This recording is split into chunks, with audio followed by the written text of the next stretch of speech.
Welcome to the Great Girlfriends podcast, where we discuss life, love, laughter, and everything in between. I am your host, Sybil, and I'm so excited to be here with you today. So grab your pen and paper, grab a great girlfriend, get situated, and let's get into the show.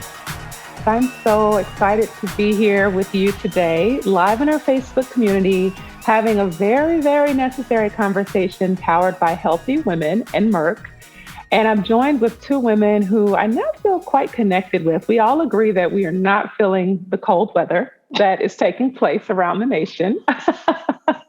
And we're super excited that there are sunnier days ahead and that we can kick off this New Year's conversation with you about a very important topic. I think this may have been the number 2 buzzword of 2021. I think number 1 buzzword, I might say COVID-19. And number 2, I'm going to go with vaccination. Would you say so, ladies? I totally agree. Totally. And I think it was a trigger word. Like yes. it triggered one emotion or the other when you said vaccine or vaccination. Oh, my goodness. And I think the war of the words just went viral in some cases. And there were articles and conversations and advocacy. And so we want to kind of get into that today. I am joined by 2 beautiful women. I'm going to start with Dr. Stewart, who is a family physician with Cooperative Health in Columbia, South Carolina, board chair of the American Academy of Family Physicians. She's also a colonel. Okay, so the how you do it all, that might be a separate show that we do with you.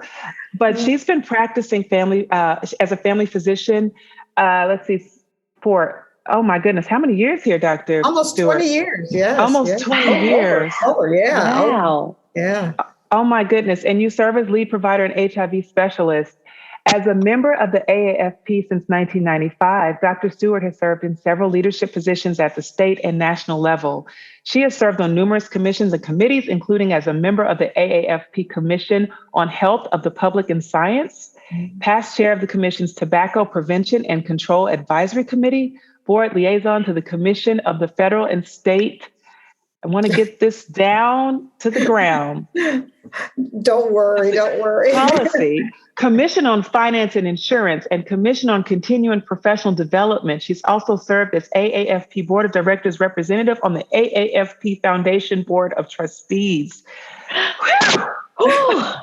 She's also a member of the American Academy of HIV Medicine, the American Academy of Hospice and Palliative Medicine, the National Medical Association, and the American Medical Women's Association. What time do you wake up in the morning? Just curious. Yes. 4 o'clock, actually. Oh my goodness. I'm snoozing at 4. And what time are you in bed?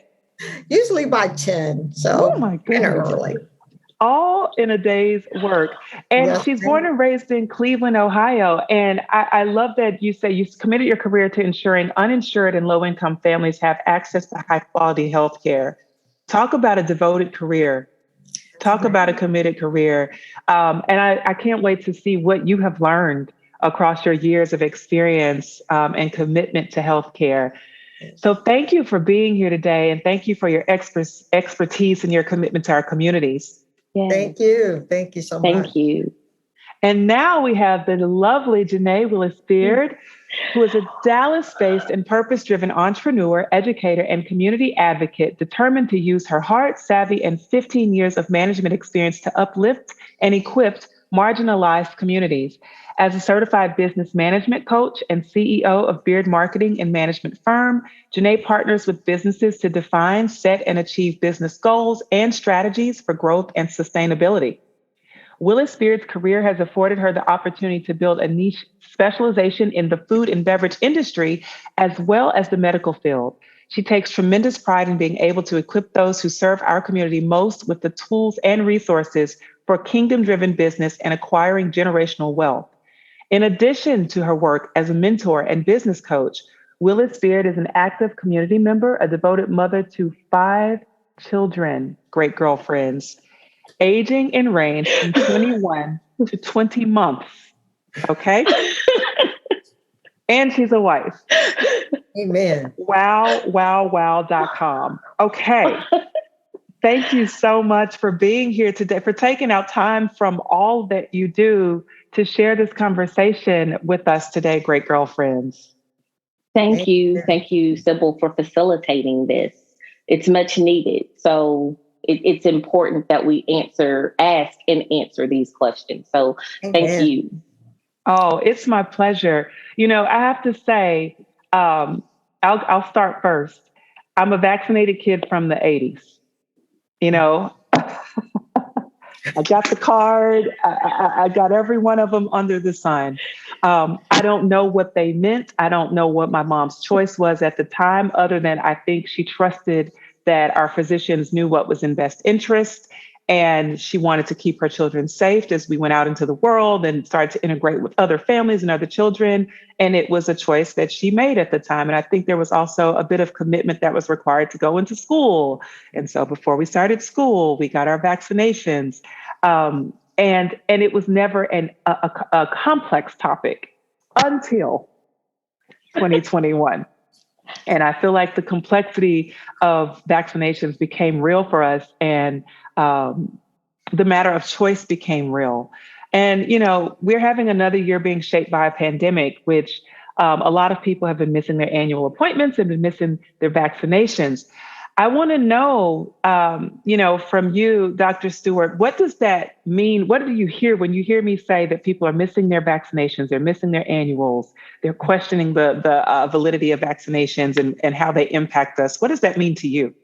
So it really, when I hear that from my patients and from you and from the community, number one, it means that we have a gap as far as the health of the public and of our communities. We have an opportunity to make sure that our communities are healthy. And to do that, we need to make sure that everyone attends their appointments, that they see their physicians, that they are safe, and that they feel that they can be, come into our offices in a safe way and get their vaccines and get their regular health. I saw a patient earlier today that had not been seen since 2019. And when I asked, why was that? Why have you not been, here to see me? And the first answer was COVID. And, and that just really tugged at my heart.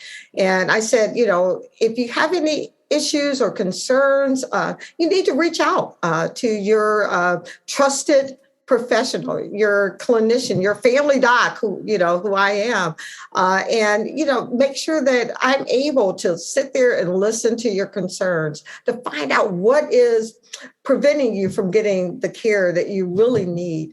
And, sadly, this particular patient, her blood sugar, normal blood sugar should be in the hundreds. It was 400. And I still don't know whether she has damage to her kidneys. I had to, get labs, which those would take a couple days to get back.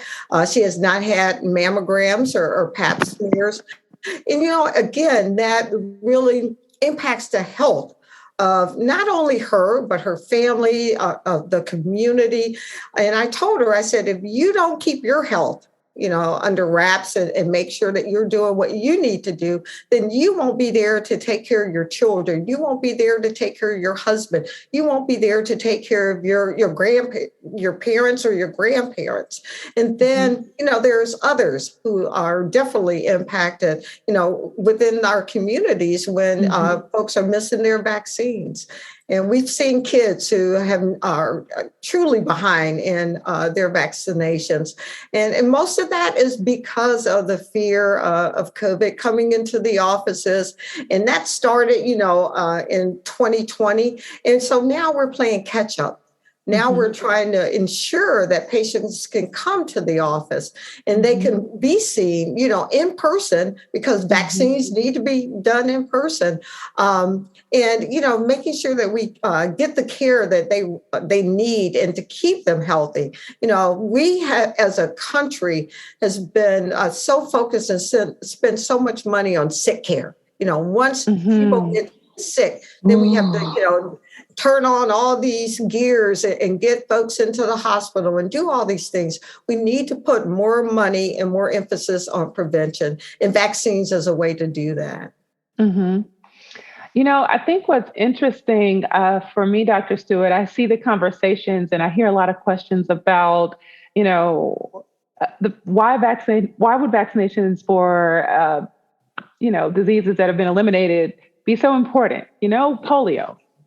Why would I give a kid that's born, in 2001, why would I give them a polio vaccine? Why would I, go through the process of even going through some of those, diseases or viruses that are no longer with us? Why would I need the vaccination for that? And then also, a lot of times I see moms say they have not found a way to get the information clearly from a professional.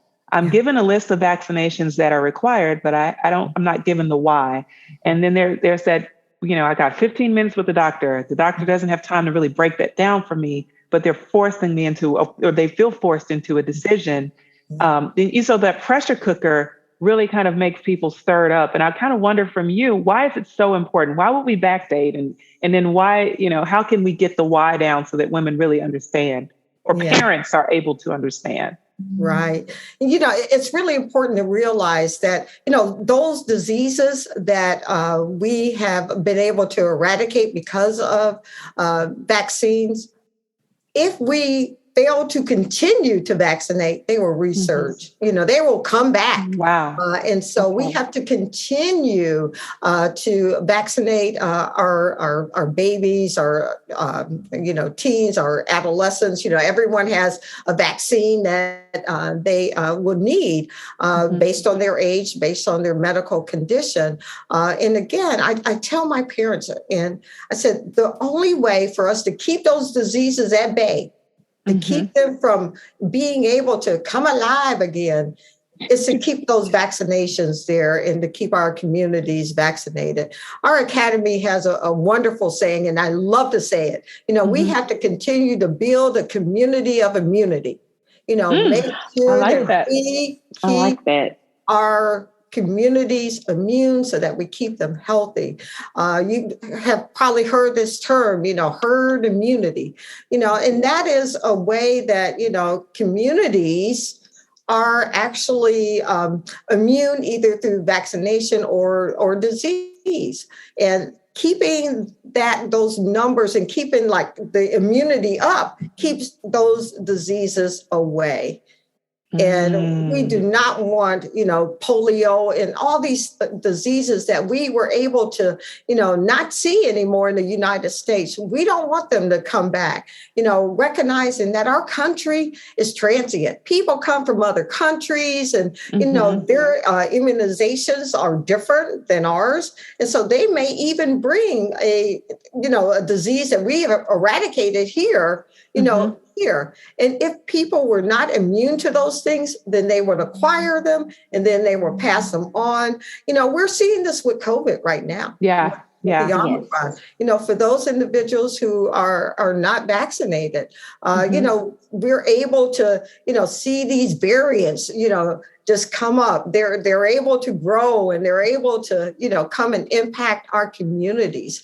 So we have to make sure that we do all we can to keep those diseases that we have, finally gotten rid of, keep them away. And, one of the biggest issues I have as a physician is having that time to explain to, my parents, to anyone who is looking for information about vaccinations or just wanting, just general information about what's going on. We have to really just sit down and spend that time.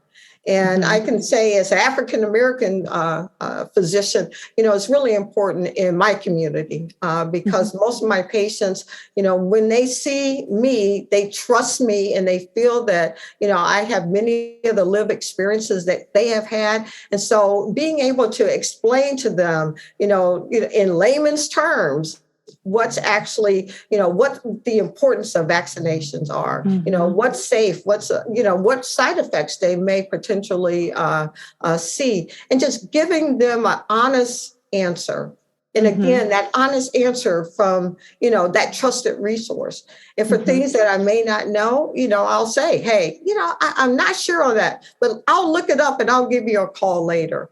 And, as a family physician, it's really an honor because I take care of grownups. I take care of little, babies and older adults, the full spectrum of generations. And to be able to be that trusted resource is really important. And that's what, I can ask the mom in the room, That's right. to talk to your trusted either pediatrician or family physician or whoever your clinician is, that trusted resource, because they're going to be able to give you the honest answer about questions that you may have regarding vaccines. And I still laugh about the fact that when we were little, you just went and got shots and you had no idea what they were, and your parents just. And now again, our communities and our patients have resources such as social media and other things coming at them, giving them a lot of times false information. And I'm here to give, my patients, the truth and to, dispel a lot of the myths that are out there. And it's important to really address those particular issues when your patients ask about them. Well, Dr. Janaé, Stewart, as the mom, as one of the moms on here, I will say you said something that's very important, and that's having the relationship, having a relationship with your doctor. So I tell people all the time, I was a young mom. I became a mom at a young age. So when I had my 21-year-old, I didn't have a say-so. My mom pretty much was like, I'm going to teach you how to take your son to the doctor. And what she meant by that is you're going to sit in the corner. You're going to be quiet. Me and the doctor are going to have the conversation. I'm going to make the decisions that's in his best interest because I'm still making decisions that are in your best interest. So my 21-year-old was just vaccinated. He just on schedule. And that's all it was. As I got older and I began to research, I still being young, I did not always go to the right sources. So, you have your good medical sources and so I had to learn what were the good sources. So by the time I had my 12-year-old, I asked my pediatrician, I say, is it okay if she's getting 4 shots at one time? The shots are already mixed. There's two shots in one. I say, so can we talk about, because the first time she did it, I didn't question. She just got all of them at one time. But then she ran a really, really bad fever. And with my 12-year-old, we've always been on high alert because she has sickle cell. So we always knew you're going to be vaccinated no matter what. And her doctor was very honest. She said, you can put her on an alternate schedule, but that's a lot of work on you because now you have to remember to make appointments in between checkup appointments. So my question, Dr. Stewart, because I've had the ability to have that kind of flexibility to do that, but other parents might want to, but don't understand. What does an alternate schedule of the vaccines, what does that really do? Does it make that big of a difference?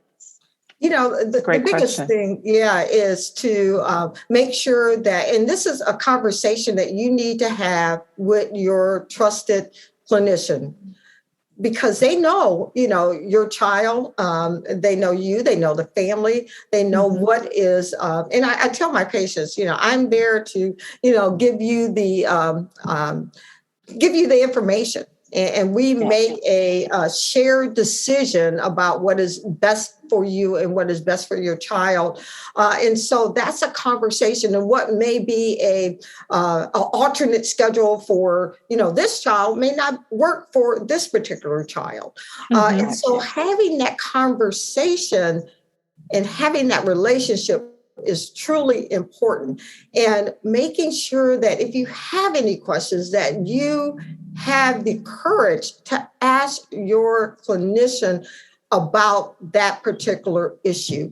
Never, back in the day, we just trusted doctors. Oh, whatever the doctor said, is it. Now we need to, and we continue to encourage our adults and encourage our patients to be active members of those decisions and talking about different issues.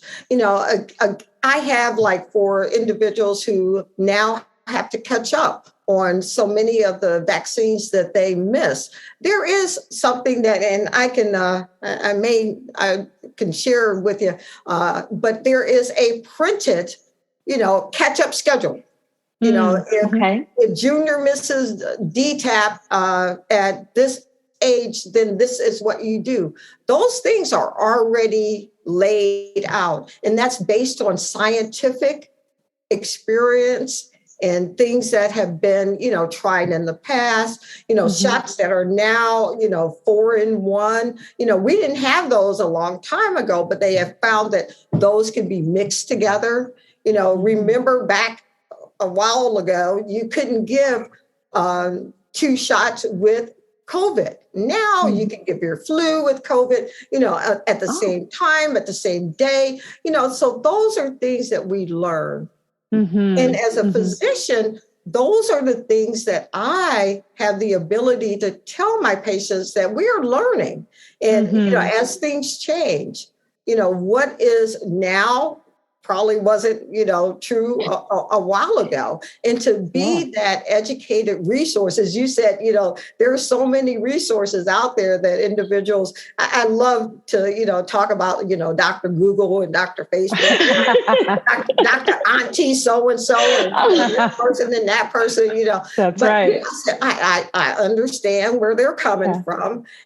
But this is what the science has shown me. And sometimes I'll get down with my patients, and bring out a article or something and say, this is what this article says. This is what the CDC says.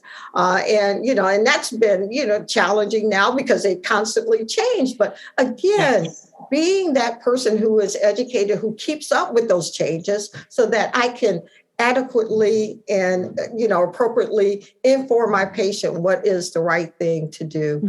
And I tell patients, nothing is, no way is, you're not wrong. And, if you want to, maybe delay this, but let me tell you what the risks are. Going out and talking about the risks versus benefits. And that is the one thing that we are really trying to push right now with the COVID vaccine. People are talking, we're vaccinated, we're still getting COVID, but, what are the risks versus the benefits? And the benefit is that vaccines are preventing people from being hospitalized, preventing people from dying. And I can say firsthand how many patients I have had that have died within my practice, and how many now I'm seeing with COVID who have, little mild cold symptoms, and, I'm able to handle them and, make sure that they're, okay. So again, learning from, those trusted resources and from people who, have the experience, who, understand science. And it's a difficult time for us right now. But again, being able to have those conversations. And I tell you, I sit down with my patient. I don't just, stand up and just say, you're getting this. Let's go through, what you need, what I'm recommending. And I always say recommending. And then we go from there. So it's really important that, again, as you said, have those relationships and those trusted relationships. I do want to ask you this, because this has come up a lot. You said a few things. The major word that you have used in the context here is so important, is the trusted relationship, and the importance that plays in our ability to make, empowered decisions for our families, ourselves and our families. I think about, when I think about COVID-19 and the politics that compromise the public's ability to trust. and how that has played out in people's, ability to say, you know what, this is within my best interest. It wasn't a political rush to the market. It's something that is actually working on our behalf. What do you know or see from your vantage point that allows us to feel a bit more ease in knowing that medicine, doctors move within the best interest of the public, regardless of how? And then you have, I got to say, then you have the CDC with varying recommendations. All of this, creates distrust, right? And then, then becomes Dr. Google becomes more valid than some of our trusted resources, because Dr. Google has been consistent with whatever, street medicine, we've taken on. So what can you say from your vantage point that helps us regain trust? The biggest thing is having conversations like we're having right now. Having those conversations and having those on platforms that, patients can truly, look at and feel some ease and some sense of security with. And it's really important that we continue. I have to explain things and talk about, some of the issues and some of the things, some of the myths that we heard at the beginning of this pandemic that I'm still hearing even now today. But being able to talk to my patients and just talk to them on their level, talk to them, where they're coming from and accepting where they are. I always say I have to meet my patients where they are.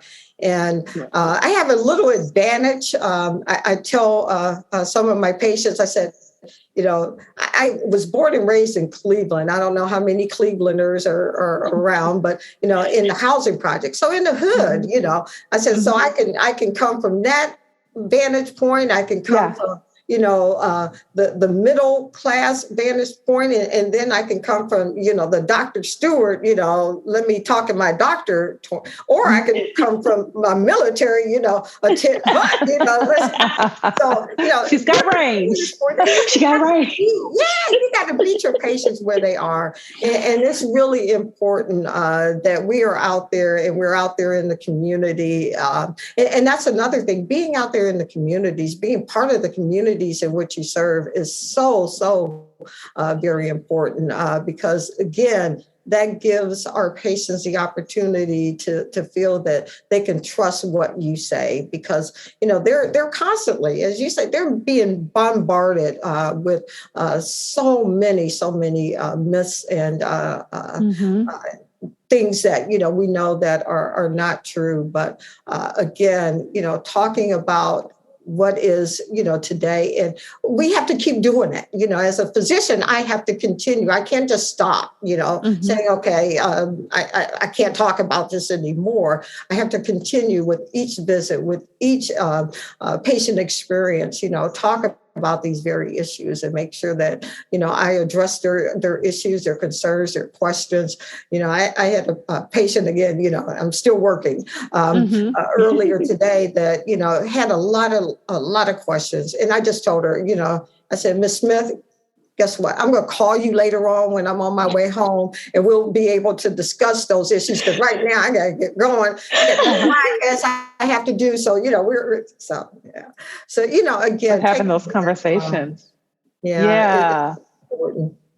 So I do hear a lot of that, and I've heard a lot of doctors throughout the pandemic say that a big part of their job has become the communications, the PR of the pandemic, and how to manage that. Janaé, you were saying? I was going to say, I would challenge all moms anyone to find a doctor that you're comfortable with. Yes. And I think right now we're in this space where everyone is looking for that comfort level. Yeah. And if you have a doctor and that doctor does not seem to be interested in answering your questions or slowing down and talking to you, it's nothing wrong with finding you a new doctor. My husband told me, I think it was 2018 was the year of change in here. He was like, okay, I need to make a doctor's appointment, but I think you've changed the doctors yet again. I don't know what the last one did to make you upset, what they didn't answer, and my whole thing is I want us to find a doctor that is going to answer our questions about everybody's holistic health. Mm-hmm. They're going to have a network that they can send, because if you're in that doctor's network, and Dr. Stewart, correct me if I'm wrong, what I have found is if you are in my network, you probably somewhat think like me. You probably kind of have similar bedside manners as I do. Your methodology, your studies, because it's in that kind of, in all career aspects, not just medical, you kind of gravitate to each other. You refer patients back and forth.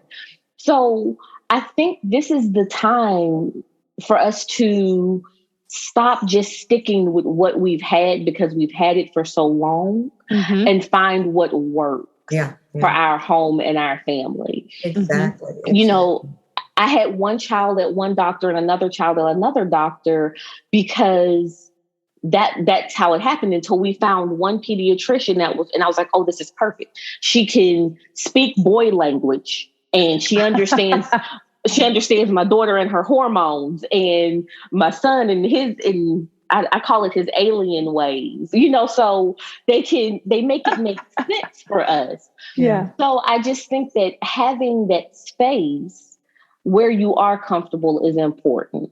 Mm-hmm. Now, Dr. Stewart, I did have a question as we are talking about the COVID vaccine, and now we're at the point where we're telling people to get booster shots. So my question is a little twofold. The first part is the difference between Pfizer, Moderna. You know, you have Johnson & Johnson. I don't even know if it's still on the market. We all heard the stay away from that one. But as you're getting your booster, from the medical standpoint, CDC standpoint, are they allowing you to mix? And what I mean is if you got the Moderna shot. That's a great question. Do you all recommend that you do the Pfizer? Yeah, are they compatible at this point? And then the second fold to that is, do you see the COVID vaccine becoming like the flu vaccine? This is something you need to get every year. So answer number one, you can mix with the booster, but for our children, because remember the Pfizer is the only one that has the authorization for the kids that are 11 to 17. So you can only booster for those young folks with the Pfizer. Now, for the older folks, you can, if you got Pfizer, you can. Like for me, I got Pfizer and I could have boosted with Pfizer or Moderna, so it really varies. Now with the Johnson & Johnson, you can booster with the Pfizer or the Moderna. So those are things. And again, having that conversation with your physician, clinician will help you to be able to, get that answer. And I have, patients that come in, I got Pfizer, could I get the Moderna? Because, it depends on what we have in our office at that time. And I'm saying, okay, safely you can get this. And again, we've also had a change, before it was 6 months after the last one. Now it's 5 months. So again, keeping up to date on all these changes, it's been really tough. But that's what I'm here for, to make sure I do all the work so that I can inform my patient. And then the second question, I forgot that quick. Do you see the COVID vaccine becoming like the flu shot? Yeah, so we still don't know. We're still learning, but as it looks right now, more than likely it will be, because we have these variants. And as we see all of a sudden, we're changing recommendations, but it looks like it's going to be like the flu shot as we move forward. I have this little crystal ball that, I look into, and that's what it's looking like, the way things are going. And we just have to keep up with the science and keep up with what is happening. The difficult thing about COVID and all that it has done, we're learning every day. We're learning something new every day. And it's imperative for physicians to make sure that they keep up to date with all the changes. and make sure that they follow, we all have to follow the CDC's recommendations. And sometimes we're, like, oh, okay, I'm not quite as we, had changes with isolations, there's, people on both sides of the fence, 5 days, I'm not too sure, but, we have to, follow the recommendations and move forward. And, again, those are guidelines, and it's important to have those relationships with your physician, clinician, so that you can discuss, what may be good for you may not be good for, another patient. And, knowing, and again, as you talk about those, relationships and having that trusted physician, what your patient, what their comorbidities, what their medical conditions are that would maybe make them more at risk for different diseases. And it's really important to have that.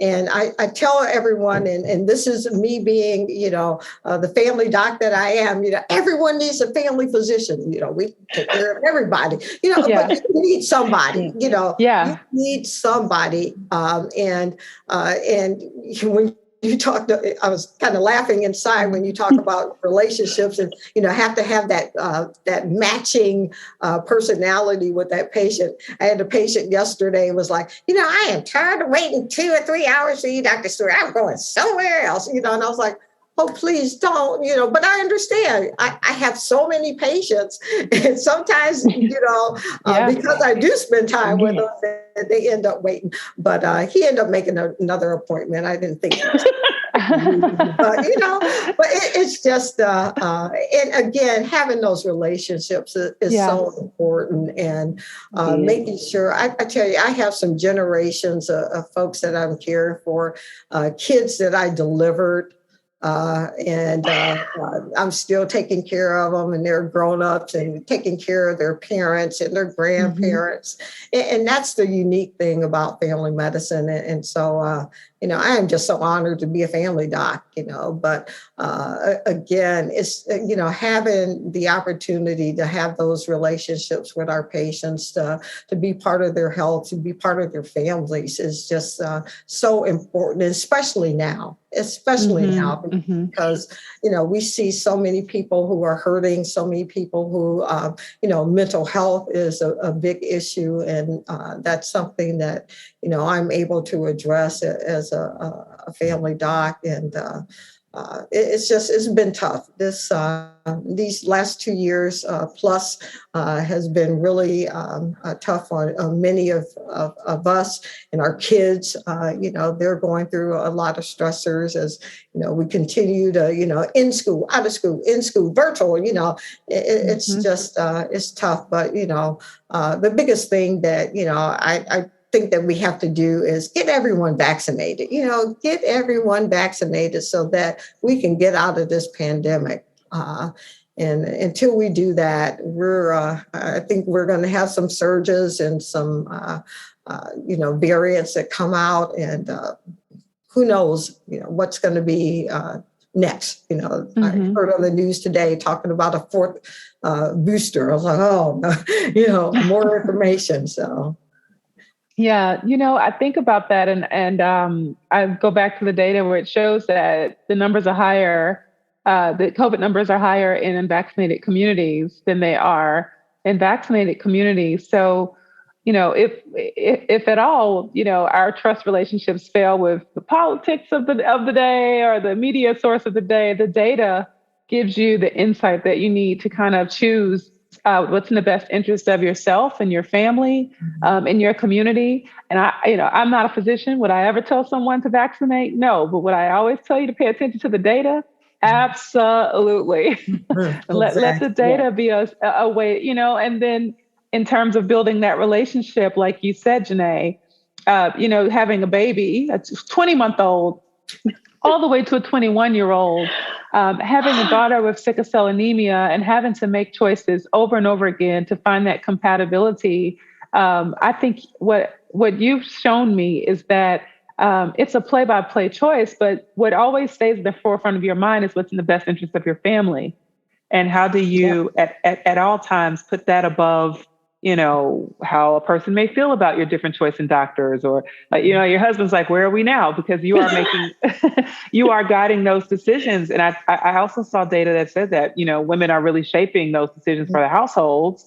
So, having that power in your hands does give us the ability to ask these questions, to probe a bit, to poke and say, well, what is this going to look like for the future? What does this mean for my 20-month-old? How many boosters? Pfizer, Moderna, what are we mixing here? And then in terms of backtracking, you really helped us understand. I thought polio was done.com. I thought there was no way on earth we'd ever see it. I'm hearing you say, because of these vaccinations, we are keeping things at bay. Mm-hmm. So it's not that they're dead, they're dormant. Mm-hmm. And it's all right. And it's our responsibility to, as a community, to hold hands with that, to ensure that we can protect our population. So we're not just looking at, how my children grow up and how Janaé's children, but we're looking at how they are able to adapt as adults and what they're facing in the future. And, like you said, are we in school this week? Or are we out? How often is this quarantine happening for our kids, and the stressors that are playing on affecting the mental health of our communities? Mm-hmm. So these insights are so important. And, we're all making these real-time decisions, but the goal of this conversation was to help shift anyone who needed a little nudge or a little bit of data or understanding, to shift their perspective and frame them with the new, hopefully a little more hope that they can utilize as they go out. If you're not with the right doctor, bye. Mm-hmm. Not with you. A new one. If I can't ask you questions that give me peace of mind, then I don't feel comfortable, then I'm not in a safe space. And so you do need to, and I love all the references. I love, having conversations with doctors like you, because it shows me what's out there, but I may be missing with a physician. And it also reminds me that there's untapped data. There's things I don't know that you hold in your hand. So it's my responsibility as a patient, as a mom, as a community leader, to really consider all those things as I'm making my choices. And I want to thank you for really standing in the gap today. Thank you so much, Janaé, mama, 5 times over. Thank you so much for sharing your perspective and sharing your insights and what you've learned along your journey as a mom and as a leader in your household. And as always, we cannot thank Healthy Women enough and Merck for bringing us together to discuss this and bring our great girlfriends into the fold on this conversation. So, for those who want to keep up with you, Dr. Stewart, where can they find more information about your practice and even research that you are in front of? So the best way is to go to aafp.org and just put in Ada Stewart, and you'll find out where I am and any resources that you may need. Also, they can send information to my particular practice, which is Eau Claire Cooperative Healthcare in Columbia, South Carolina. I work at a community health center. And so, part of that community is really important to me, and serving those who are, many times underrepresented in healthcare and underserved. So. Awesome. Thank you. And Janaé, where can we keep in contact with you? It's very simple. We are on both Facebook, Instagram at Beard Marketing Firm, and then you can always check us out on the web at beardmarketingfirm.com. Perfect. I want to thank you, ladies. Thank you, Healthy Women. Thanks to Merck for bringing this conversation together. And I'm wishing you all the best as you merge and venture into 2022. Nothing but safety, health, and prosperity. Thank you. Thank you.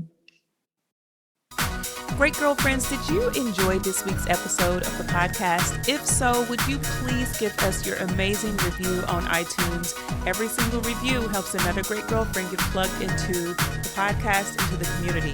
Speaking of community, make sure you join our Facebook group, The Great Girlfriends. You follow us on Instagram at The Great Girlfriends and on Twitter at @the_great_GFS. Last but not least, we'd like to thank my amazing husband, Kwaku, Sam and Dilly, and all of you for being a part of the global community that makes us so strong. please remember to share with your friends. Keep listening and keep being a great girlfriend. I'm Sybil Amuti, and I'm out. Peace.